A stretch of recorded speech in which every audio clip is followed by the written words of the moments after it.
$55 for a Heineken?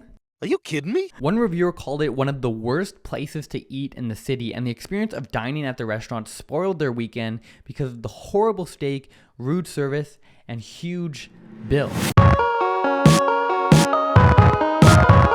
Saltbae. Saltbae. Saltbae. Saltbae. Saltbae. Goche has figured out a way to turn his suave meat cutting into over 10 million followers. First off, who is Saltbae? Saltbae is a nickname given to Turkish chef Nusret Gökçe, who gained widespread internet fame in 2017 for his distinctive salting technique. He is the owner of Nusret, a chain of steak restaurants that are supposed to be luxury steakhouses, but we'll get into that in a little bit. Born in 1983 in the small town of Sirte in Turkey, Nusret was the youngest of 4 siblings. From a young age, he displayed an unwavering passion for cooking, helping his mother in the kitchen and experimenting with different ingredients and flavors. As he grew up, he honed his skills and discovered a natural talent for creating delicious dishes. His upbringing was far from easy though. His father was a mine worker, and the family's financial situation forced him to leave school in the 6th grade when he was only 11 years old, and he did so to work as a butcher's apprentice in Istanbul. Showing a true passion for cooking from 2007 to 2010, he worked in several restaurants in multiple countries, including Argentina and the United States, working for free, earning experience in exchange. He then opened his very first restaurant in Turkey in 2010, calling it Nusret. The name is derived from Nusret Gökçe's initials, with the addition of the Turkish letter ET, which means meat. So the name Nusret literally translates to Nusret's meat, which unsurprisingly makes me want to go a lot less. Now, up to this point, the story isn't necessarily that unique. Talented young cook pursues his passion and opens up their own restaurant after years of working in the industry. The story could have ended there, and in fact, it almost did. From 2010 to 2017, we don't really know what Saltbae, or should I say Nusret, was up to. He likely spent this time growing his business, perfecting his cooking techniques, and building a reputation within Istanbul, but that was all about to change. On January 7, 2017, Nusret gave the world a masterclass in marketing by posting a single video on his Instagram that would launch him into the public eye and turn him into the latest and most popular internet meme.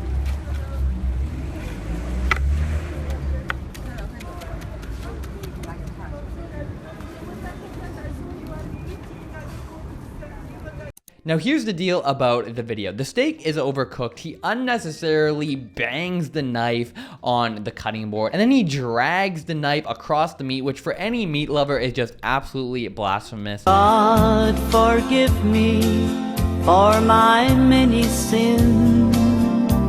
And yet, none of that mattered. This video went absolutely viral and got hundreds of millions of views. As a result, Saltbae's fame skyrocketed and became a worldwide sensation almost overnight. Following the video's success, Saltbae received numerous media appearances and was interviewed by several major news outlets. He was also invited to participate in cooking demonstrations and events around the world, and his restaurant Nusret became a popular destination for food lovers from around the world. It's at this point that the Saltbae meme was created, and that was the true catapult for his fame. You see, anybody can have their 5 seconds of fame and then be forgotten. You can actually only go on so many late night talk shows. But it's because people started to recreate his meme that kept the momentum rolling, and is what cemented him into a full-blown permanent internet meme. But others imitating his silly salt sprinkling technique where he gets all of his elbow sweat into the meat is actually what made this guy memorable.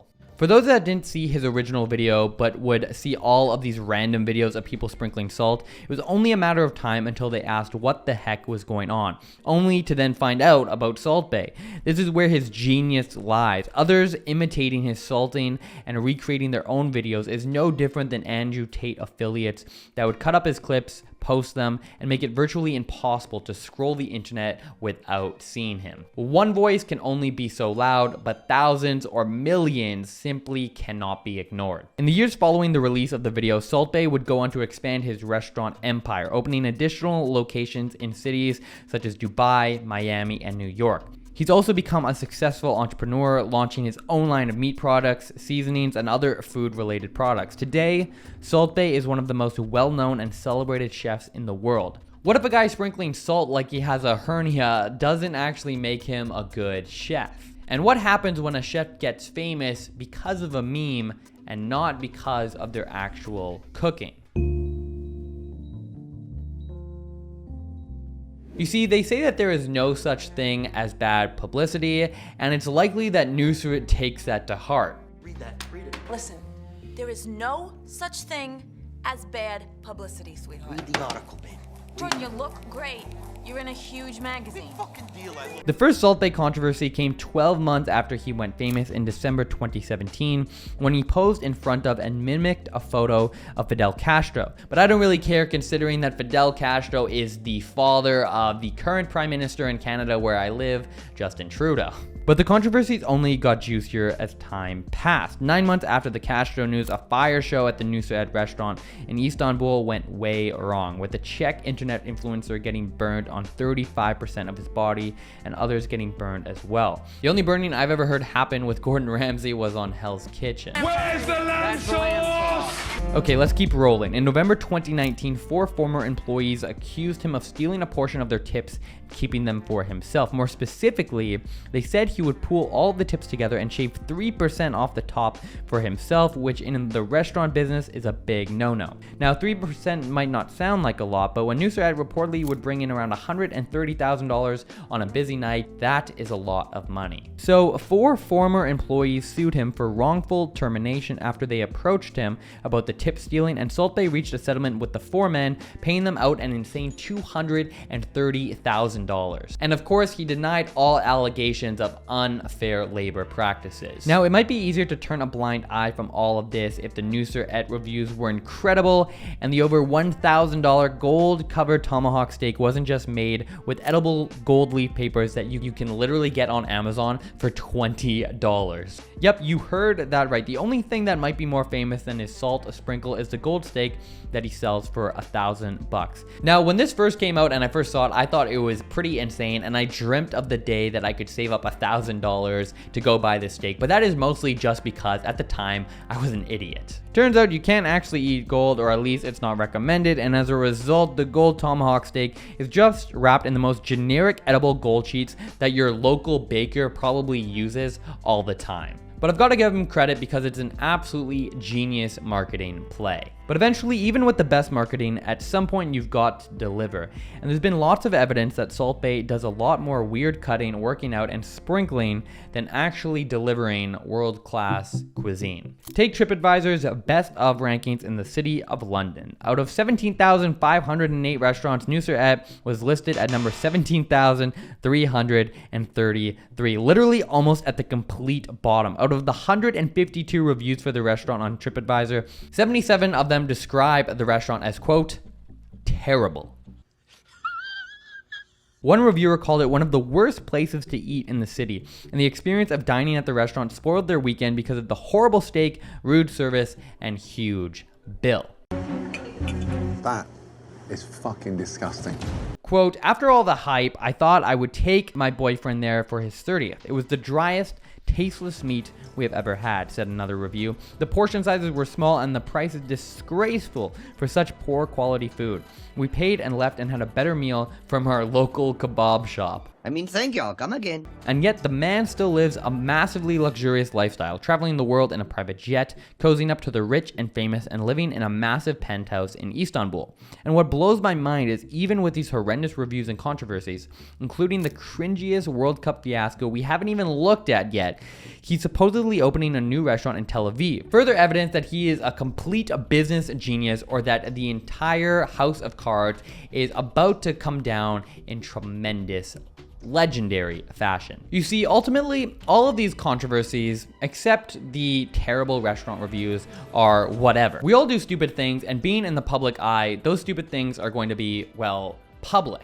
And all these controversies are kind of just whatever because there's 2 types of controversy. There's the type that actually propels you to stardom. Think Kim Kardashian making you know what in 2007. Miley Cyrus's performance at the 2013 MTV Video Music Awards, which permanently broke her out from the Hannah Montana role, or Cardi B, and 50 Cent using controversial lyrics and public feuds with other celebrities. And then there's the other type, the type of controversy where you just don't bounce back from, the type that permanently ends careers. Think Kevin Spacey, Bill Cosby, and still to be determined Kanye West. Under no circumstances do you want to fall under this category. In hindsight, it's easy to tell which is which, but in the moment, it's much more difficult, and that's exactly where Saltbae is right now after his horrendous fiasco at the World Cup. After the greatest World Cup final match of all time in Argentina is celebrating, Saltbae would be the last person you'd expect to be on the pitch, and yet there he was, not only bothering Messi.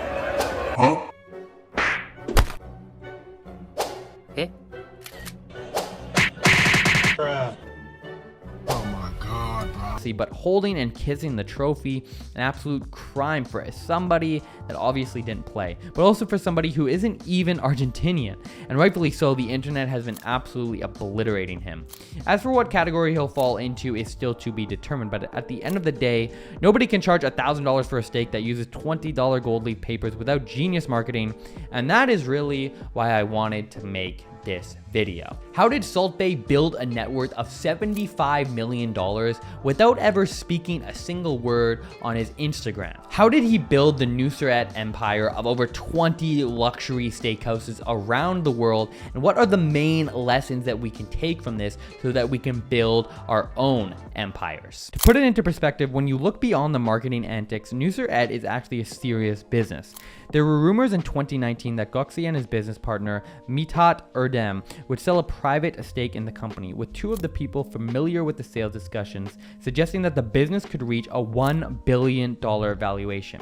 That was 4 years ago, so it's possible that the value of the company has indeed reached that level. When you really look into it, Saltbae's business genius really breaks down into just 3 parts. The first is a non-vanilla content machine. The second is a leveraged expansion strategy. And 3 is doing things that don't scale.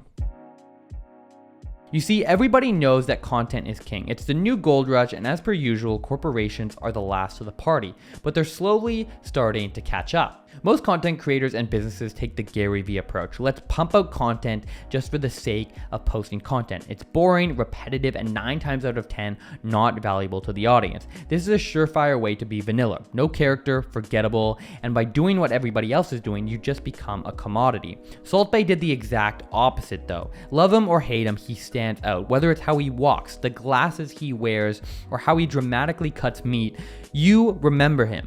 And if you need further proof, just ask yourself if you've ever heard him speak. I've literally never heard him say a single word, and yet here we are talking about this guy, his success, and his entire business empire. If you're a creator or a business, this is probably the #1 takeaway from this video. You can't be afraid to stand out. That controversial opinion or idea you have is exactly what makes you stand out. Don't hide behind it, lean into it and embrace it. People, as a result, will love you for it, and for those that don't, and there will be people that don't, they will drive just as much traffic to you. When Saltbae went viral in 2017, he didn't just enjoy his 2 seconds of fame, he got to work by leveraging the audience and attention and funneling it into an aggressive expansion strategy. 6 years after going viral, there are now 22 Nusret steakhouses around the world. Based on their reviews, this expansion wasn't a result of their incredible food, it was the result of Saltbae's marketing. Most creators just focus on getting clicks and subs, and at the beginning, that is indeed what you need to do to build momentum and to gain experience. But sooner or later, those clicks and views need to be funneled somewhere, or else they will never come back and it was just pointless from the beginning. For a young creator, that might just be an email list, maybe a course for somebody who's been around for a while. In the case of Saltbae, he used the attention to open more restaurants, to build this luxury brand that people from around the world now recognize. He didn't stop there though. He also partnered with high-end brands such as Beneva Group, helping him launch his own line of olive oil and Ace Spirits, and even launch his own direct-to-consumer meat company, but that doesn't seem to be operating anymore. All that to say, creating an audience and attention is the first step to building an empire, something that Saltbae continues to be the best at. But if that's not followed by action and expansion, your bank account is never going to grow alongside your audience. That doesn't mean that you need to build a billion-dollar empire though. In fact, if you are flipping burgers for minimum wage, trying to figure out how to build a billion-dollar empire is actually probably going to hold you back. The key is actually just figuring out on your own how you can make $500 from some kind of business. And the final part of Saltbae's business genius is going to teach you exactly how to do that. Contrary to the second point, to build a business empire, you need to actually focus and do things that don't scale. Tons of business gurus online will tell you to not sell your time for money because there are only so many hours in the day.